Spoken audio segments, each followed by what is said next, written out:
semua presiden Indonesia semuanya. Ini Jokowi, apalagi ini Jokowi ini kan sebenarnya kan salah satu penyebab kita ini terjun bebas ini juga Jokowi ini. Iya, iya. Salah Jokowi satu inilah yang penyebabnya kan aktivator. 5 tahun terakhir ini kan Jokowi bikin kita sial semua. Bikin kalian ya, bukan kita ya, bikin kalian semua kan. Oke. 5 tahun terakhir kan kalian tuh Bantu. bener-bener yang di Indonesia bener-bener kacau gara-gara Jokowi juga nih. Iya, Diawali dengan baik, tapi di akhirnya dia kayak orang apa ya? Kayak orang ketakutan apa kayak orang pokoknya kayak orang aneh, serakah begitu ya. Ketakutan lah, Jokowi mah, serakah lah atau apalah begitu ya. kalau Jokowi mah Jawanya keluar, Pak. Oh, di depan iya lemah lembut enggak, tapi di belakang hatinya busuk tuh orang. Kan gitu. Ya itu tradisi orang Jawa kan. Aduh, enggak Pak, iya Pak. Tapi ini sih kalian boleh percaya enggak ya? Itu Jokowi itu rekeningnya di Cina itu gede, itu gendut itu. Wah, iya, itu percaya, Nah, Pak. ini orang-orang Iya, Indonesia ini benar. entah belum ada yang buka ya, belum ada yang Iya. berani mengusut ke Cina Gede, ya. Pak. Rekening atas nama Joko Widodo. Benar, Pak. Kita aminkan.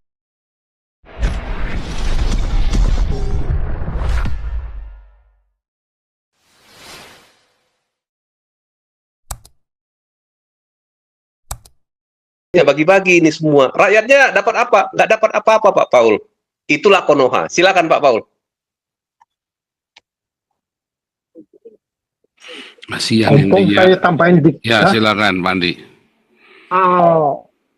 Apa namanya ini balik ke WHO ya. Ini kan si Trump keluar dari deklarasi keluar dari WHO ini hampir setahun yang lalu sejak dia jadi presiden. Nah, terus sekarang dia ini officially mau keluar kemarin, tapi WHO ini freaking out, jadi mereka ketakutan soalnya apa? Nggak ada duit yang masuk.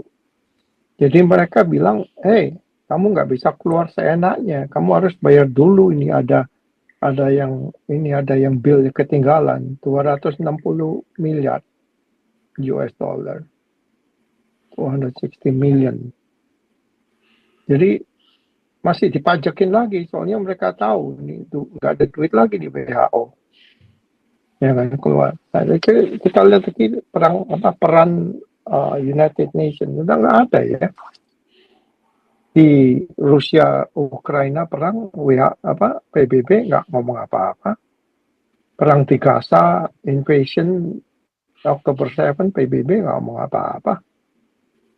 Ya kan, perang Thailand sama Kamboja, PBB nggak ngapa-ngapain. Makanya si Trump kemarin bilang, ini gue jelasin 8 perang ini tanpa konsultasi dengan PBB. Nah, terus kita balik lagi ke Indonesia. Indonesia ke depannya ini saya rasa udah saya katakan di sini berulang-ulang.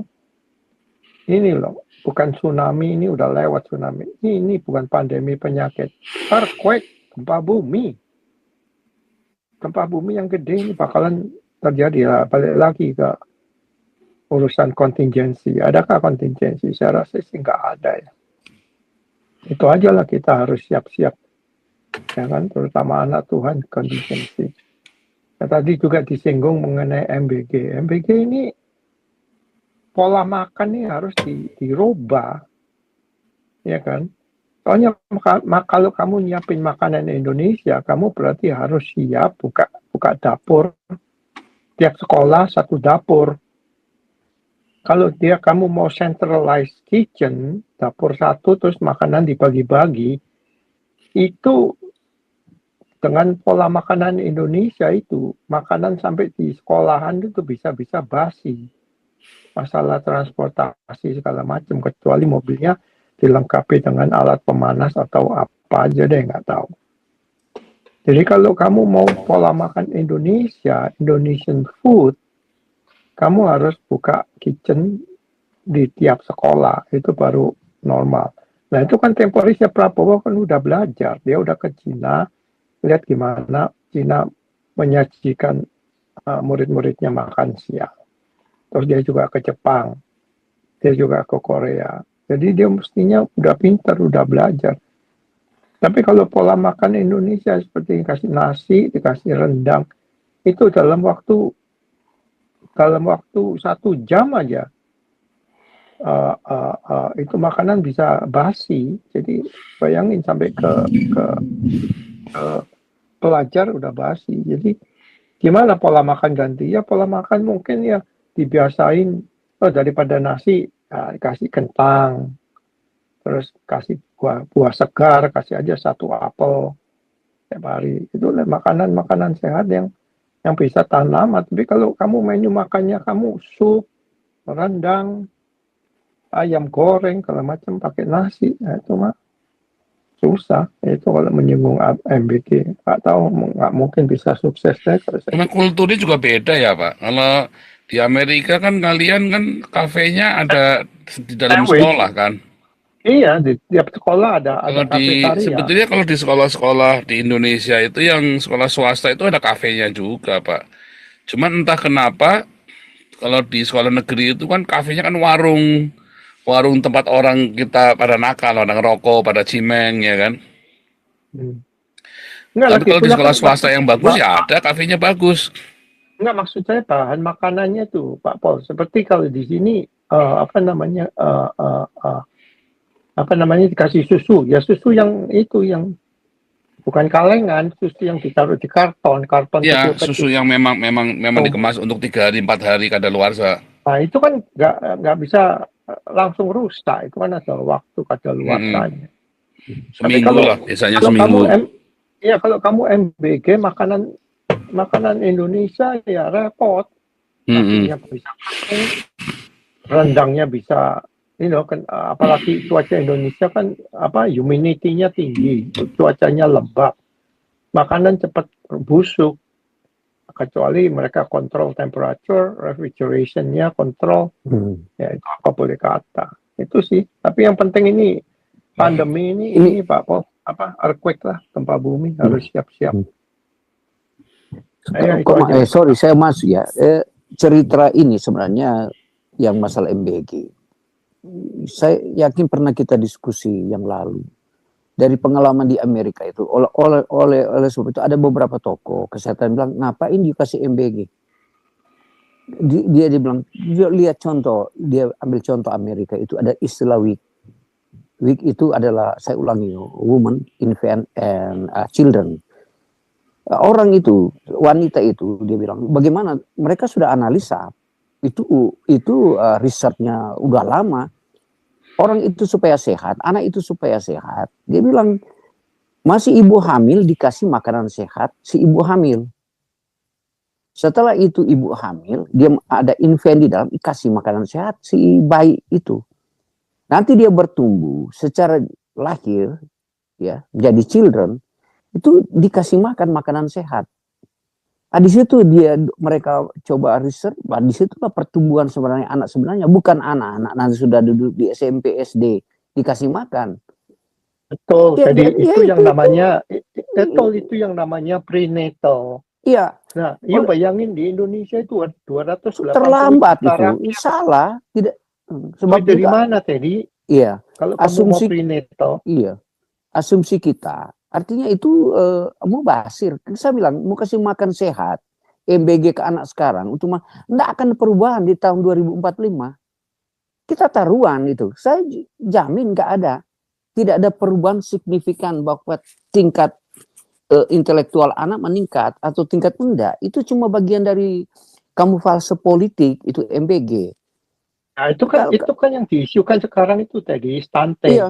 Jadi waktu stunting tadi waktu emaknya itu hamil gak ada prenatal, anak itu keluar kurang gizi. Ya itu kan sekarang lagi dibahas sama si Prabowo. Tapi bayangin 1 istri 4 anak, kalau 4 istri. Nah ya ini persoalannya, benar. Ini mana? Nah sekarang itu kan diskusi kita, jawabannya di mana gitu? Apa sih yang melemahkan ini? Karena ajaran ini. Iya, tapi kulturnya itu beda. Kulturnya Indonesia dengan yang di Amerika itu. Di Amerika kita kalau bilang bikin budget itu bisa dikunci. Kalau di Indonesia kita bikin budget, cara nguncinya bagaimana, jatah per anaknya bagaimana, istrinya 4, istrinya 5, istrinya 9, anaknya tetangga, anaknya siapa nggak jelas semua. Kalau di Amerika itu kan kalian kan anaknya siapa nih jelas, kayak di Eropa nih. Ini anaknya siapa nih jelas. Kayak kita nih contoh nih, kita di komunitas kita beasiswa, anaknya tetangga dia aju-ajuin. Kita bingung ini anak tetangga, anaknya siapa, kartu keluarganya ndak ada, ya kan, agamanya Islam lagi diaju-ajuin ke kita. Anaknya tetangga kasihan, Pak loh. Dia dibilangin nggak bisa, maksa marah-marah akhirnya ya kan. Itu ciri Indonesia. Itu kultur itu tuh nggak ada. Kalau di Eropa kan nggak bisa. Kalian anaknya siapa nih? Dari awal itu sudah jelas kamu masuk sekolah, kamu udah jelas anaknya siapa. Pak Paul, itu bukan cuma terjadi di Indonesia. Saya kan baru balik dari Filipina. Sama, saya lihat nih anak compang-camping di jalanan.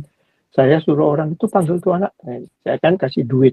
Benar lagi, brothernya datang, yang anak-anak lain datang. Terus gue bilang, ini anak-anak ini jalanan ini bapaknya di mana? Nah, persoalan punya ngomong. Itu Filipina itu kan Katolik, Pak Paul. Orang bercerai nggak boleh. Dia bisa bikin anak, tapi mau bercerai nggak boleh kan sama gereja Katolik. Jadi itu anak terlantar semua, bapaknya aja cabut-cabut kanan kiri. Jadi ya ngaco. Ya, balik lagi ke Indonesia. Kalau mau ini, ya ini loh, yang tadi bilang pola makannya. Mamanya kasih susu yang sekali minum, yang itu yang nggak gampang rusak, kasih yogurt. Jadi nggak biasa, harus dibiasain. Nggak selalu harus makan nasi sama rendang. Nggak harus nasi sama soto, kan gitu. Ya kan, untuk anak-anak sekolah. Nah itu mereka udah belajar di Jepang, si Prabowo udah ke sono. Melihat Jepang punya kitchen itu semua stainless steel. Jam berapa nasi harus dimasak, jam berapa anak harus makan. Semua ada jadwalnya. Kenapa nggak belajar dari sana? Urusan duit itu kan bisa diatur di budget. Nggak harus makan mewah. Makan yang sederhana, paman sayur-sayuran harus dimasak, temperaturnya berapa, gini-gini. Itu loh maksud saya. Di Indonesia, Pak. Kita balik dulu nih, kita balik lagi dengan ini tadi ya. Ini di layar ini kiriman Om Utoba tadi ya.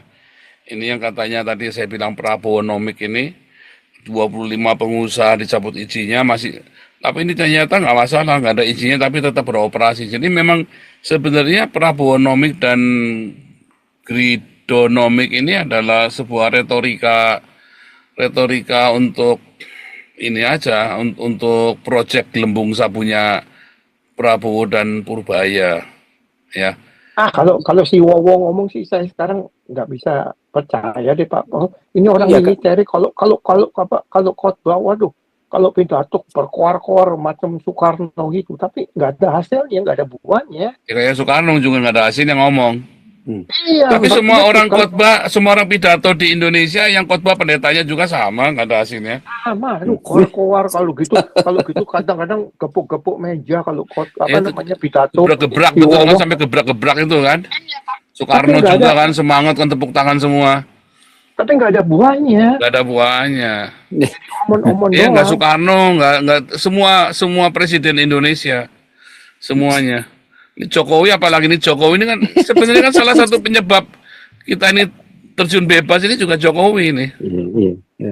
Salah satu penyebabnya kan 5 tahun terakhir kan Jokowi bikin kita sial semua. Bikin kalian ya, bukan kita ya, bikin kalian semua kan. 5 tahun terakhir kan kalian tuh bener-bener yang di Indonesia bener-bener kacau gara-gara Jokowi juga nih. Diawali dengan baik, tapi di akhirnya dia kayak orang apa ya? Kayak orang ketakutan, kayak orang, pokoknya kayak orang aneh, serakah begitu ya, ketakutan lah, serakah lah, atau apalah begitu ya. Kalau Jokowi mah Jawanya keluar Pak. Di depan iya lemah lembut, engge, tapi di belakang hatinya busuk tuh orang. Kan gitu. Ya itu tradisi orang Jawa kan. Aduh, engge Pak, iya Pak. Tapi ini sih kalian boleh percaya enggak ya? Itu Jokowi itu rekeningnya di Cina itu gede, itu gendut itu. Wah, iya, itu percaya. Nah, ini orang-orang Indonesia ini entah belum ada yang buka ya, belum ada yang berani mengusut ke Cina ya. Rekening atas nama Joko Widodo. Benar Pak. Kita aminkan itu Pak. Saya aminkan itu. Wow, kekayaannya nggak bisa di itu Pak. Tempo hari kan udah pernah mesti dikeluarin lagi sih itu Panama Paper tuh Pak Po. Harus keluar lagi. Di Indonesia kan Pak gampang Pak. Kalau orang punya akal sehat, kalah dengan politik. Itu aja persoalan. Punya Pak Paul kasih ide begini. Anda bukan partai dari dia tidak. Oleh sebab itu negara kita nggak maju di situ. Salah satu di situ. Kalau dia menerima ide-ide positif dari lawan politik atau bukan berpolitik atau kasih ide, terimalah. Tapi dia tidak. Si Prabowo ini cuma mau dengar konco-konconya dia. Itu persoalannya. Tapi bukan cuma dia. Sejarahnya Amerika terbangun, Indonesia terbangun cara seperti itu. Tidak menerima akal sehat orang kalau dia bukan sepaham dengan dia dalam dunia politik. Itu persoalannya. Sehingga negara kita nggak maju. Ada orang yang kasih ide, Pak, yang di luar dari dari luar partai dia yang lebih positif, tapi dia nggak mau dengar karena bukan separtai dengan dia, sealiran dengan dia. Itu persoalannya Prabowo. Padahal tadi setahun yang lalu kita ini di sini kan udah waduh antusias sekali, wah Prabowo pasti maju. Orang Jawa bilang jelek ketek, nggak ada apa-apanya. Ya, sebab itu dia cuma saya bilang, Pak, kalau dia salah satu adalah ide saya. Dia bikin satu legacy. Setelah dia meninggal, sedia tidak ada meninggalkan sesuatu. Tapi saya tidak tahu mana sih. Tadi legacy kan diingat orang setelah kamu mati. Iya, benar. Kan duit dinikmatin sekarang, tadi. Pak Andi lagi kasih. Artinya kita kasih pesan positif lah. Ya kan, kita kan itu kenyataan. Yeah, Who cares about legacy? I want money now. For my kid and my grandkid. Kan gitu. Correct. Legacy mah di batu nisan legacy. Dia nggak bisa enjoy. Dia mau enjoy sekarang. Ya, hari ini yang dipikir Pak Paul. Jadi kalau gua bilang cari negarawan. Itu loh. Ya, negarawan lah. Sejati, benar-benar. Itu benar. Iyalah, cari. Ada di hari ini yang mau ditarik. Jadi pertanyaan saya kepada Om Purtoba dan Pak Paul. Yang izinnya itu sudah dikeluarkan. Itu izinnya dari berapa puluh tahun lalu, Pak. Udah puluhan. Itu sudah bertumbuh dengan kelapa sawit. Kita bicara tentang karet. Apakah itu karet kelapa sawit mau ditebang atau dibiarkan berhutan begitu aja atau pura-pura izinnya dicabut tapi produksinya diambil? Soalnya saya bingung. Kan kalau secara administrasi ya cabut-cabut aja, itu kan sederhana. Tapi masalah produksinya, apakah itu produksinya dibiarkan aja jadi hutan belantara, ya karet itu dibiarkan, kelapa sawit itu biarkan aja membusuk berbuah-buah nggak usah diambil, atau bagaimana? Bagaimana Pak Paul dan Om Purtoba melihat itu? Saya udah baca Menteri Kehutanan menarik itu. Ya, izin itu. Tapi pemahaman saya jadi bingung waktu membaca itu. Ya, menurut Pak Andi bagaimana, Pak Andi? Oke, kita balik lagi dulu. Kita fokus. Ini dengan ini kan